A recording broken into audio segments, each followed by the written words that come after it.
Doimo uyda o'tirib qolish sizga hech qanday zarar keltirmaydigandek ko'rinishi mumkin, ammo sababsiz ravishda uzoq vaqt davomida uydan chiqmaslik bu aslida xavfli holat. Bu paytda sizning psixologiyangiz boshqacha ishlay boshlaydi. Miya sustlashadi, fikrlar bir joyda aylanib qoladi, hissiyotlar esa tobora salbiylashadi. Psixologiyada bu holat aqliy ruminatsiya deb ataladi, ya'ni inson bir xil fikrlarni qayta o'ylab, ulardan chiqolmay qoladi. Ko'pincha uyda uzoq vaqt o'tiradigan odamlar jismoniy dangasalikni emas, balki aqliy charchoqni boshdan kechiradi. Ular asta-sekin ko'chaga chiqishni yoki odamlar bilan uchrashishni istamay qo'yishadi. Hatto eng oddiy narsalar ham, yaqin do'kondan non olib chiqish ham ular uchun mashaqqatli ishdek tuyuladi.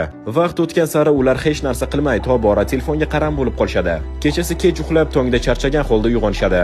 Bularning barchasi yolg'izlik va o'zini shunchaki dam olyapman degan aldamchi tasalli bilan oqlashdir. Lekin haqiqat shuki, bu paytlarda siz asta-sekin o'zingizni yo'qotyapsiz. Siz faqat vaqtni emas, hayotiy energiyangizni ham isrof qilyapsiz. Chunki dam olish bu izolyatsiya emas, dam olish bu harakat, bu yashashning o'zi.